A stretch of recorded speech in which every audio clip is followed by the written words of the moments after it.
Սոսի հեռուստատեսության եթերում լուրեր լրատվական ծրագիրն է, բարև ձեզ։ Լեռնային Ղարաբաղի Հանրապետության պաշտպանության բանակի օպերատիվ տվյալների համաձայն հունվարի 6-ին եւ լույս 7-ի գիշերը հակառակորդի կողմից հրադադարի պահպանման ռեժիմի խախտման ավելի քան 400 դեպք է գրանցվել։ Հայ դիրքապահների ուղղությամբ արձակվել է մոտ 6000 կրակոց։ Պաշտպանության բանակի առաջապահ զորամասերի ձեռնարկած պատասխան գործողությունների արդյունքում կասեցվել է հակառակորդի դրսևորած ակտիվությունը։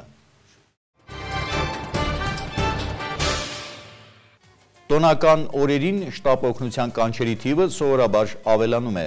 Անցած օրերին Կապանի բժշկական կենտրոնի շտապ օգնության ծառայություն են դիմել 128 քաղաքացիներ, բարեբախտաբար սննդային թունավորման դեպքեր չեն գրանցվել։ Կապանի բժշկական կենտրոնի շտապ օգնության մեքենան հերթական կանչից է վերադառնում։ Ի տարբերություն շատ հիմնարկ ձեռնարկությունների աշխատակիցների, ովքեր սուրբ ծնունդը ամանորը իրենց բնակարաններում են նշում, բուժաշխատողների համար արդեն սովորական է դարձել նոր տարին դիմավորել աշխատավայրում գործընկերների հետ։ Կանչերի թիվը հատկապես տոն օրերին ավելանում է։ Նոր տարվա գիշերը շտապ օգնության 2 մեքենայով էին հերթապահում։ Տարվա սկզբից մինչ այսօր արդեն 128 կանչ են գրանցել։ 28 բնակիչ տեղափոխվել է հիվանդանոց։ Հիմնականում սրտի հիվանդությունները, հիպերտոնիաները, լեղաքարային հիվանդությունները, մարդիկ խմիչքն են չարաշահել, սնունդը։ Տոն օրերին համեմատաբար ավելի ծանրաբեռնված ենք լինում, ասում է հերթապահ բուժքույրը։ Հիմնականում դիմում են քրոնիկ հիվանդները, հատկապես տատիկ պապիկները, ովքեր ունեն սիրտանոթային հիվանդություններ։ Այս տարի բարեբախտաբար սննդային թունավորման դեպքեր չեն գրանցվել։ Փոխարենը չարաշահվել են ցիտրուսային մրգերը։ Հատկապես 1.5 տարեկան երեխաների շրջանում են դեպքեր գրանցվել։ Բուժքույրը նաև կատակով է խոսում այն հիվանդների մասին, ովքեր կորցնելով չափի զգացումը սթրեսի պատճառով դիմել են շտապ օգնություն։ Լինում է նևրոզները, պարտքերով սեղան են գցել, չգիտեն ոնց են փակելու այդ ամենը։ Լինում է մեկ-մեկ, բայց մարդիկ ցույց չեն տալիս։ Մասնագետները խորհուրդ են տալիս անկախ ամեն ինչից չգայթակղել սեղանների ճոխությունից։ Եթե չափավոր սնվես եւ խմես, բժիշկներին դիմելու կարիք չի զգացվի։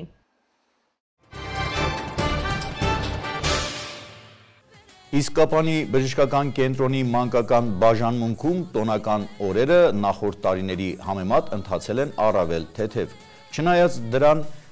նույնիսկ դեկտեմբերի 31-ին հերթապահող բժիշկները միշտ տեղում են եղել։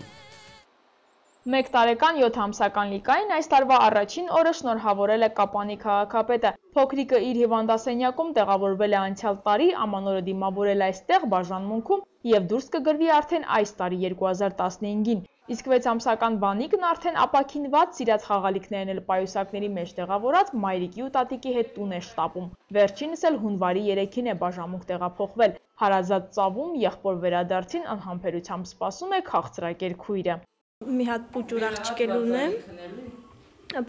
այդ ժամանակ 31-ի գիշերը շոկոլադով եղել, ձեռքերը մցելա բերան, ես իմացա երևի դրանից է բան արել, թույնավորվել։ Բերեցինք հիվանդանոց, տենց ստամոքսը մաքրեցին, ակուրատնի, հիմա թութ կերն է փոխեցինք իր առաջվա կերը,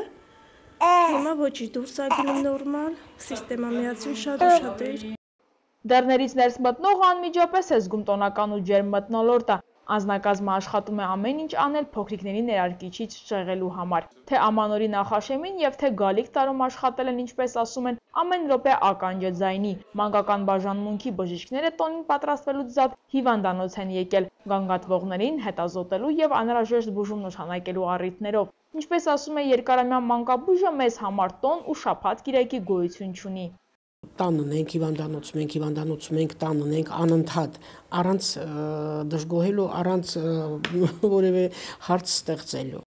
Դեկտեմբերի 31-ին մանկական բաժանմունք բերվել են հիմնականում մինչև 5 տարեկան երեխաներ։ Նախորդների համեմատությամբ այս ամանորը անցել է առավել թեթև ու հանգիստ, ասում է Լարիսա Ջհանգիրյանը։ Գիտենք, որ ունենք վիրուսային ինֆեկցիաներ, որոնք ընթանում են ավելի շատ, ավելի մոտավորապես հիմնականում ավելի շատ 1 տարեկանից մինչև 5-6 տարեկանը, ավելի հաճախ են այդ տարիքում հանդիպում վիրուսային վարակները եւ պատահել են նաեւ մինչև 1 տարեկան երեխաների մոտ, նույնիսկ 9-10 տարեկան երեխաների մոտ, որոնք արդեն մեզ դիմում են բարդացած շրջանում, որովհետև այս վիրուսները բացի այն շնչական երևույթներից, որոնք ի հայտ են գալիս, նրանք կարող են բարդանալ եւ բրոնխիտներով, կարող են բարդանալ թոքաբորբերով եւ նույնիսկ երբեմն հիվանդներ են ունեցել, որոնց մոտ բարդություն է զարգացել միզուղիների ինֆեկցիայի ձևով։ Մանգաբույժը դրական միտում է նկատում, ծնողները գնալով առավել հետևողական եւ ուշադիր են դառնում։ Չնայած մի մասը մինչ օրս նախընտրում է մասնագետի չդիմել, այլ առաջնորդվել ծանոթների կամ բարեկամների խորհուրդներով, մինչդեռ դա ի վնաս երեխայի է։ Սուրբ Ծննդյան տոնի հաջորդ օրը հիշատակվում է որպես մեռելոց։ Կապանի Սուրբ Մեսրոպ Մաշտոց եկեղեցում եւս մատուցվեց պատարագ, կատարվեց ննջեցյալների հոգեհանգստյան կարգ։ Հայ առաքելական եկեղեցին ունի 5 տաղավար տոն, յուրաքանչյուրի հաջորդ օրը հիշատակվում է որպես մեռելոց։ Մատուցվում է Սուրբ Պատարագ, օրվա առթիվ հոգեհանգստյան կարգ մատուցվեց նաև Կապանի Սուրբ Մեսրոպ Մաշտոց եկեղեցում։ Քրիստոնյաներս հավատում ենք հոգու անմահությանը եւ մեր հայրերից падգամ ունենք ննջեցյալների հոգու հանգստության համար աղոթ խղել առ Աստված, ասում է Տեր Վահան Քահանա Հեբոյանը։ Այդ падգամին ականջալուր լինելով եւ դարերի վեր արդեն շարունակվում է, մատուցում է Սուրբ Պատարագ եւ մեր ննջեցյալների հոգու խաղաղության համար մենք աղոթ ենք վերառաքում առ Աստված, որոնք հոգով, որոնք հավատքով ննջեցին ի Քրիստոս, որովհետեւ հավատում ենք, որ Քրիստոս պիտի երկրորդ անգամ գա, արդեն այս անգամ դատելու, առաջին եկավ մարդկությանը փրկելու, երկրորդ անգամ պիտի գա դատելու։ Եվ ահա այս ամենն իմանալով հանդերձ մենք աղոթում ենք, որպեսզի Աստված բարեգութ գտնվի թե ննջեցյալների եւ թե առավել եւս նաեւ մեր համար, որ դեռևս ապրում ենք։ Տարիներ շարունակ կապանցիների մեջ այն սովորությունն էր արմատացել, որ հարազատների շիրիմներին այցելում էին նոր տարվա հաջորդ օրը, սակայն վերջին տարիներին կարծես թե պատկերը փոխվում է։ Գերեզմաններ են այցելում հենց տաղավար տոների հաջորդ օրը։ Այցելեմ, եթե մեռելոց է պիտի անպայման ննջեցյալներին Սուրբ Ծնունդը շնորհավորել։ Ամեն տաղավար տոներից հետո նշում եմ մեռելոց։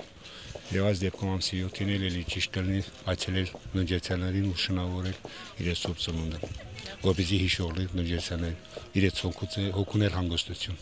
Ինչպես նկատում է քահանան, ավելացել են նաև եկեղեցի հաճախողները, սակայն դեռևս բացեր կան, որոնք լրացման կարիք ունեն։ Այն լույսը, որ վառվել է նրանց հոգում ու սրտում, կցանկանայի, որ ավելի գիտակից հողի վերադրվի, ասում է հոգևոր հովիվը, իսկ դրա համար ժամանակ ու համատեղ աշխատանք է պետք։ Քարոզչական կենտրոնահայ առաքելական եկեղեցու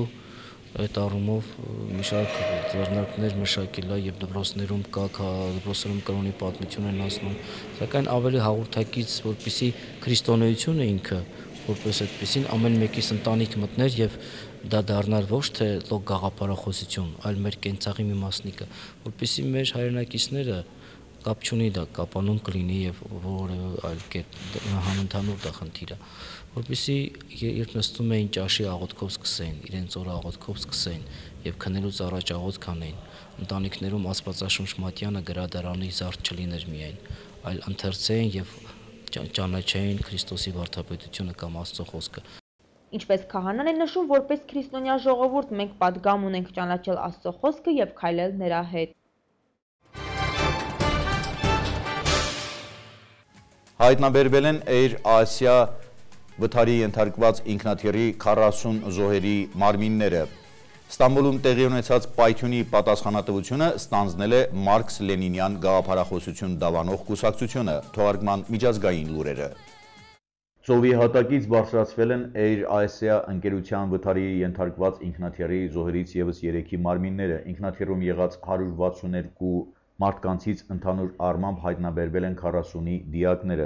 Օպերացիայի ընթացքում գրանցված առաջընթացի մասին Ջակարտայում կայացած մամուլի ասուլիսում խոսել է Ինդոնեզիայի փրկարարական որոնողական գործակալության ղեկավարը։ Մենք հայտնաբերել ենք ինքնաթիռի պոչի հատվածը, ինչը այսօր մեր գլխավոր նպատակն էր։ Իր նշանակությամբ դա երկրորդ տեղն է զբաղեցնում մեր որոնողական աշխատանքներում։ Ավելի վաղ Սուբարայ քաղաքի օդանավակայան էին հասցվել 2 զոհերի մարմիններ, որոնք բարձրացվել են ծովի հատակից։ Ճանաչումից հետո դրանք կհանձնվեն հարազատներին։ Air Asia ընկերության օդանավը ռադարների էկրաններից անհետացել էր դեկտեմբերի 28-ին Սուբարայ Սինգապուր թռիչքից մոտ 40 րոպե հետո եւ հայտնաբերվել է Ջավայի ծովի հատակում։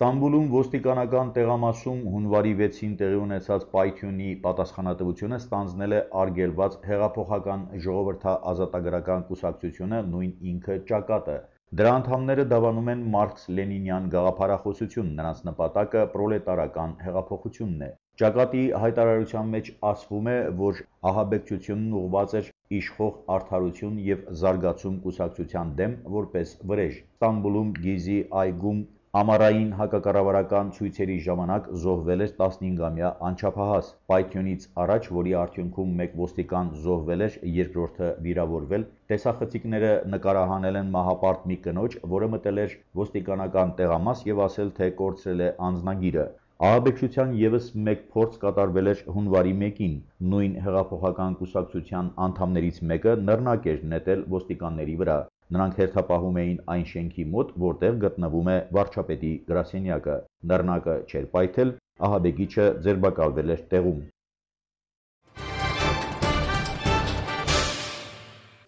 Սոսի հեռուստատեսության եթերում լուրեր լրատվական ծրագիրներ, ես ձեզ հրաժեշտ եմ տալիս մինչ նոր հանդիպում։